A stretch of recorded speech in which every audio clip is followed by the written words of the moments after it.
मैं आदरणीय ललिता प्रदीप मैम को आमंत्रित करूंगा। निश्चित रूप से इस वेबिनार का जो उद्देश्य है, हम लोग के बीच आदरणीय ललिता प्रदीप मैम जुड़ी हुई हैं। आप वर्तमान में अपर शिक्षा निदेशक हैं और आप सभी हाँ, मैम से परिचित हैं। मैम की गतिविधियों को लेकर मैम की जो तेवर है सभी परिचित है। मैम को हम लोग बार बार सुनना चाहते हैं। मैम की जो विनम्रता है उसकी तारीफ पूरा विभाग करता है। मैम का जो लगाव है शिक्षक के प्रति, टीचर एजुकेटर के प्रति, अपने अधीनस्थ के प्रति, और निश्चित रूप से वो प्रेरित करता है हम सभी को अपनी बात को किसी भी मंच पर कैसे कहा जाए, इसका अगर उदाहरण देखना हो तो वो हम लोग के लिए आमंत्रित करता हूँ। मुझ प्रदीप, बहुत बहुत धन्यवाद इतने अच्छे से इंट्रोडक्शन के लिए। मैं समझ रही हूँ कि हमारे जो दर्शक हैं वो हमारी आवाज़ सुन पा रहे हैं। मैं आज इस मिशन शक्ति के कार्यक्रम में जो SCERT के द्वारा आयोजित किया जा रहा है, जो निष्ठा है विभाग की, वो रिफ्लेक्ट होकर आ रही है। अभी डॉक्टर सौम्या पांडे जी को हमने सुना और एक यूथ आइकॉन की तरह वो दिख रही थी। किरण डंगवाल का नाम कौन नहीं जानता है, और वो जिस आत्मविश्वास के साथ अपनी बात उन्होंने रखी है और मैनेज मॉनिटर मॉडिफिकेशन की जो बात की है वो बहुत ज़बरदस्त है।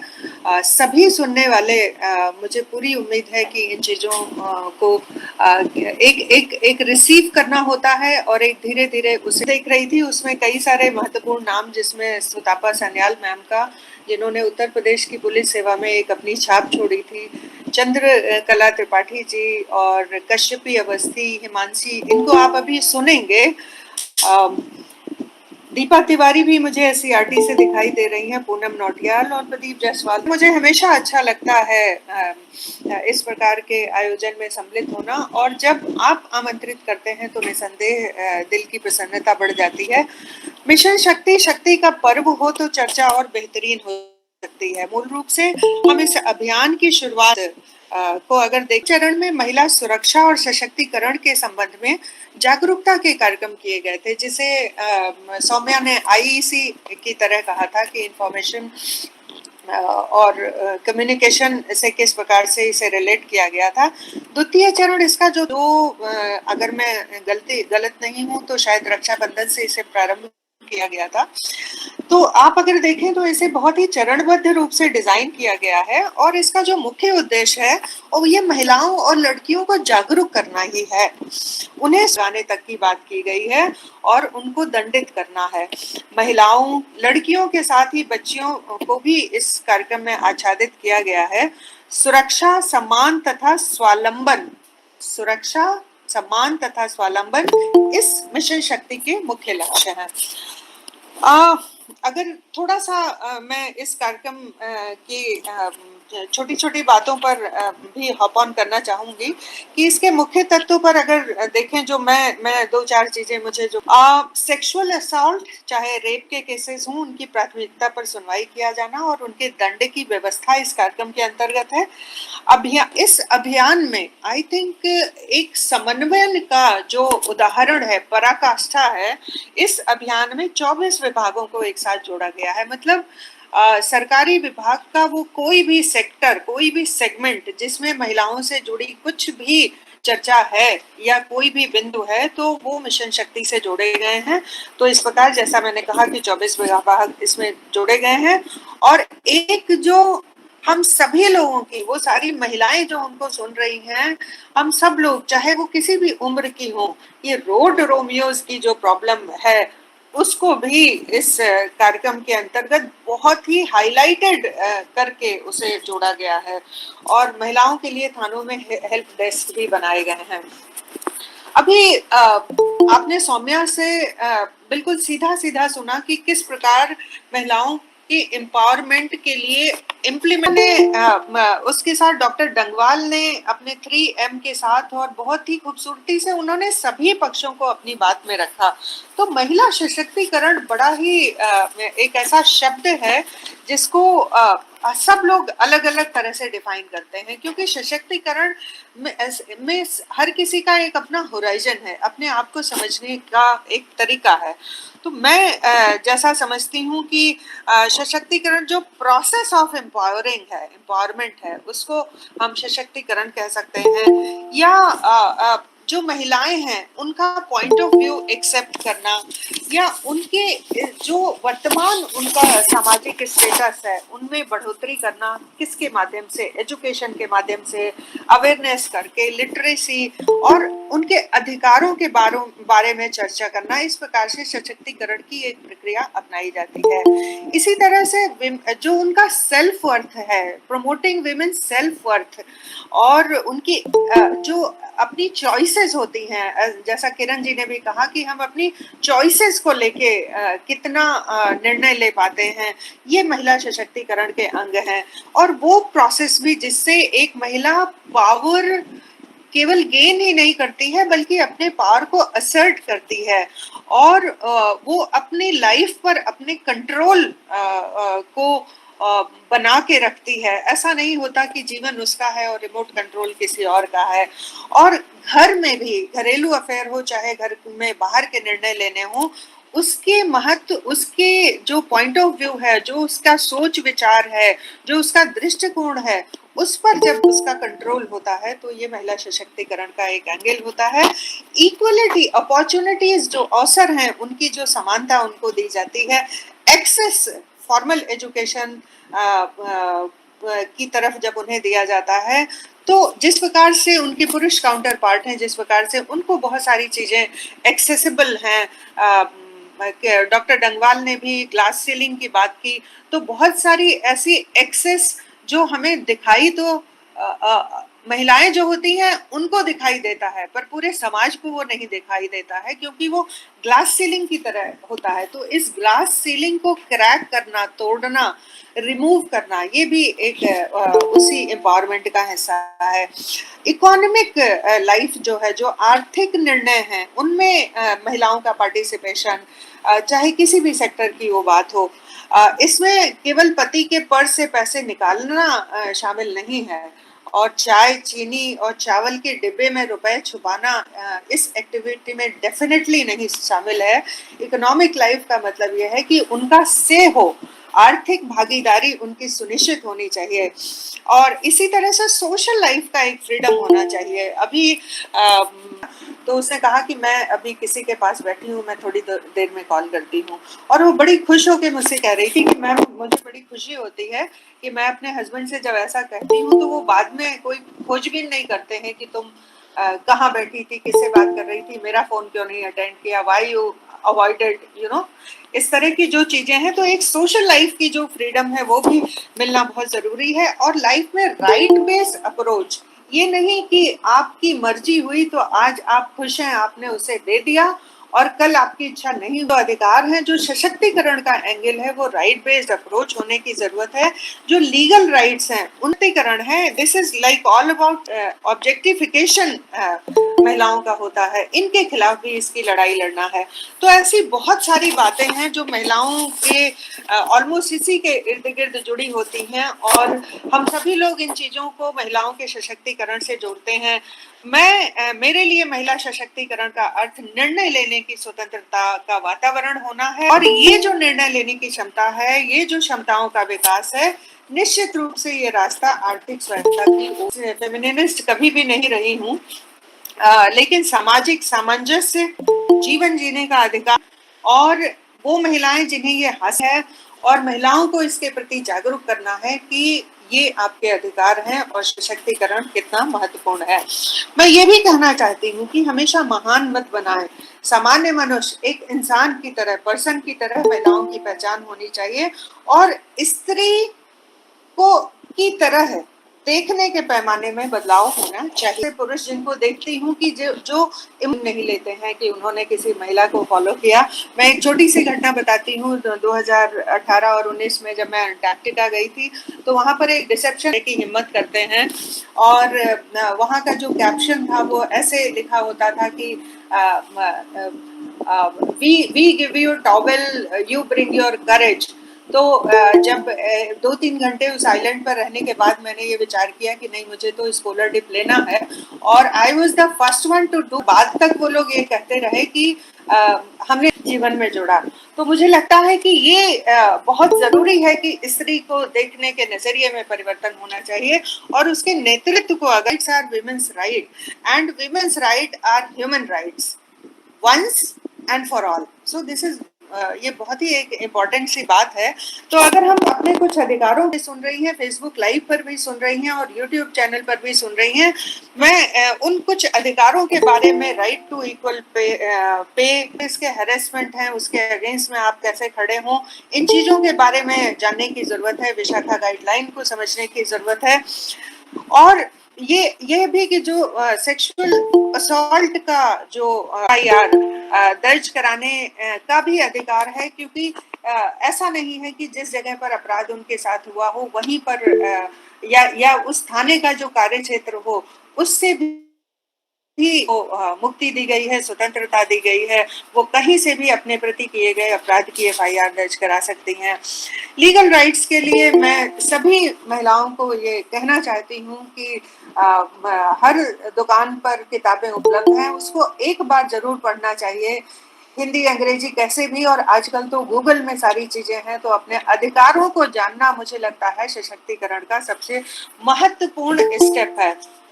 प्रॉपर्टी राइट्स, जो हिंदू सक्सेशन एक्ट है उसमें महिलाओं को प्रॉपर्टी के राइट्स दिए गए हैं।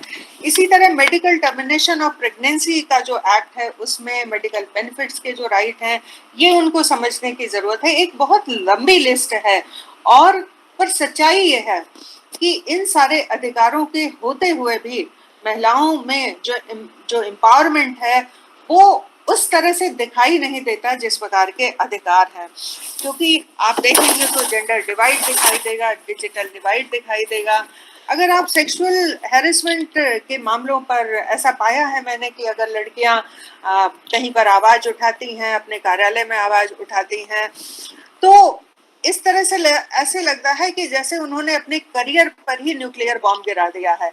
और ये किसी एक महिला की स्थिति नहीं है। अगर वर्ल्ड वाइड आप देखें तो बहुत सारे लोगों के अनुभव इससे मैच करते हैं कि the moment you raise your voice, आप पूरे समाज को अपना दुश्मन बना लेते हैं। तो ये सशक्तिकरण का ये सबसे बड़ा बिंदु है। ये समझने की बात है कि हमें अपने रिस्क कैलकुलेट करने की बिल्कुल जरूरत नहीं है। ये हमारे अधिकार हैं और इन पर हमें कार्य करना चाहिए। मेंटली, फिजिकली हर तरह से तैयार होना चाहिए। जो इमोशनल रिपरकशन इस प्रकार के मामलों के होते हैं वो काफी पेनफुल होते हैं, और अक्सर ये कहा जाता है कि अटेंशन ले रही है या अटेंशन लेने के लिए ये सारा किया जा रहा है। और इस तरह की न जाने कितनी सारी कहानियां हमारे आसपास कहीं और अनकहीं बिखरी होती हैं, जिनको हम अगर समझें और उससे अपने आप को उबारने की, आगे जाने की, डिप्रेशन में या बैकवर्ड जाने की बिल्कुल जरूरत नहीं है। मैंने ऐसे कई सारे उदाहरण देखे हैं कि महिलाओं के नाम पर पता चलता है 4 व्हीलर जो खरीदी गई है वो उसका EMI उनकी सैलरी से कट रही है, लेकिन गाड़ी चलाने का अधिकार केवल पुरुष को दिया जाता है, क्योंकि ऐसा वो मान के चलता है कि महिलाएं अच्छी ड्राइवर नहीं हो सकती, या गाड़ी में जरा सी एक बार टक्कर हो गई। और ये रियलिटी में मैंने देखा है कि दोबारा उस महिला को जो महीने में 70 से 80 हजार रुपए सैलरी पाती थी अच्छी सरकारी नौकरी में, उस महिला को दोबारा वो गाड़ी जिसकी EMI वो लगातार चुका रही थी उसको दोबारा कभी भी ड्राइव करने को एटलीस्ट मेरे सामने तो नहीं मिली थी। तो मैं समझती हूँ कि अपने इन अधिकारों के बारे में सबसे ज्यादा लड़ाई हमें अपने से लड़नी पड़ती है, अपने लोगों से लड़नी पड़ती है, और उसके लिए बहुत ज्यादा करेज और सपोर्ट की जरूरत होती है। तो this is very very important कि हम इसे देखें। तो हम लोग क्या कर सकते हैं? हम लोग एक्चुअली बहुत कुछ कर सकते हैं। लड़कियों लड़कियों को पढ़ाने, सशक्त बनाने के साथ-साथ एक पेरेंट की तरह अपने लड़कों को भी हमें डिफरेंटली रेज़ करना चाहिए। आज जो मैं पॉइंट उठाना चाहती हूँ, वो इस बारे में उठाना चाहती हूँ कि हमारा जो बेटा है या हमारे घर का बेटा, वो हमारा केवल बेटा ही नहीं होता बल्कि एक सामाजिक प्रॉपर्टी होता है, क्योंकि जो जेंडर है, जो डिवाइड है, जो डिस्क्रिमिनेशन है, इनमें कहीं न कहीं पेरेंटिंग का भी बहुत बड़ा रोल होता है। पेरेंटिंग में ये बातें लड़की और लड़कियों को अगर शुरू से ही इन चीज़ों के प्रति क्लियर रखा जाए तो मुझे लगता है कि बहुत सारी सामाजिक स्थितियां जो भविष्य की हैं, जो पिछला है वो गया, जो भविष्य है उसे हमें एक इक्वल सोसाइटी की तरह उसे बनाकर रखना है। तो हमें क्या करना चाहिए? हमें अपनी समस्याओं पर बात करना चाहिए, महिलाओं के अधिकारों पर बात करनी चाहिए, आपस में अपनी चर्चाएं, अपने सुख दुख को बांटना चाहिए। जो स्लट शेमिंग एटसेट्रा है या ओवर सेक्सुअलाइजेशन जो वुमेन का है, इन चीजों पर खड़े होना चाहिए और इसका दमन करना चाहिए पूरी तरह से। एक रोल मॉडल की तरह हमें बनने की कोशिश करनी चाहिए। रोल मॉडल की तरह कि मतलब हम अपने बच्चे को, अपने लड़कों को, अपने लड़के लड़कियों को ये दिखा सकें कि रिस्पेक्टफुली एक लड़की को, एक महिला को किस प्रकार से ट्रीट किया जाना चाहिए। इसके रोल मॉडल्स जरूर क्रिएट किए जाने चाहिए। और ये भी बताने की जरूरत है कि हर महिलाओं के अंदर वो एबिलिटी होती है कि वो सक्सेस, किसी भी तरह की सक्सेस को हासिल कर सकती हैं। मैं यहाँ ये भी कहना चाहती हूँ कि ये बिल्कुल जरूरी नहीं है कि जो महिलाएं सक्सेसफुल हैं केवल उनकी रिस्पेक्ट की जानी चाहिए। अगर आपने महिला की तरह जन्म लिया है, एक लड़की की तरह जन्म लिया है, तो ये अधिकार उस दिन से ही आपको प्राप्त है कि आप समाज में समानता के साथ जिएं। उसके लिए आपका सक्सेसफुल होना बिल्कुल गैर जरूरी है। हर महिला का ये अधिकार है कि उसको रिस्पेक्ट किया जाए। इसी तरह से एक बच्चे को उसका जो इमोशनल पर्सोना होता है, जो एक EQ जिसको कहते हैं, अपने बच्चों में डेवलप करने की जरूरत है। जब मैं बच्चे कह रही हूँ तो यहाँ पर मैं लड़कों के प्रति विशेष रूप से इस बात को कह रही हूँ।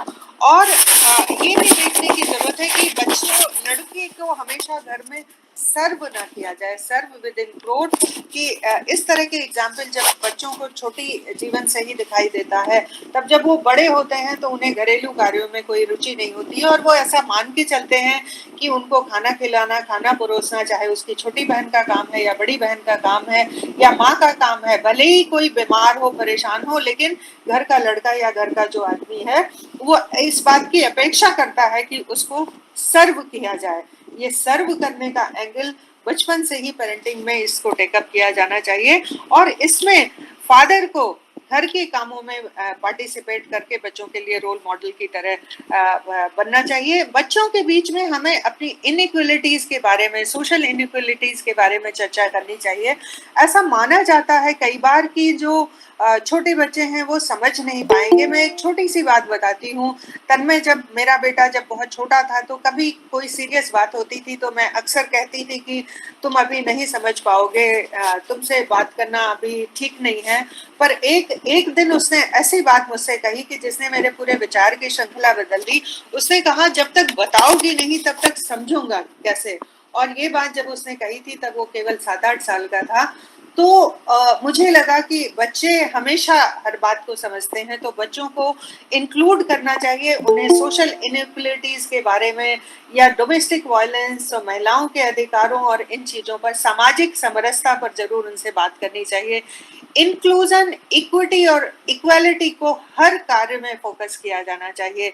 इक्वल पार्टिसिपेशन और शेयरिंग का जो क्रेडिट है, घर में जो परंपराएं होती हैं, जैसे कहा जाता है कि अगर बच्चे ने या लड़के ने या लड़की ने कुछ गड़बड़ कर दिया तो होता है तुम्हारे साहबजादे तो ये करके आए हैं, और अगर बहुत बढ़िया कुछ करके आया तो मेरा बेटा है, ये तो करके ही रहेगा, यूपीएससी तो क्लियर करेगा ही, मेरा बेटा है, या क्या दारू तो पानी की तरह पिएगा ही ना। ऐसे भी कुछ फादर होते हैं। तो इस तरह के जो बैड रोल मॉडल हैं, नेगेटिव रोल मॉडल हैं, इन पर भी कहीं ना कहीं बहुत छोटी छोटी चीजों पर ध्यान देने की जरूरत है।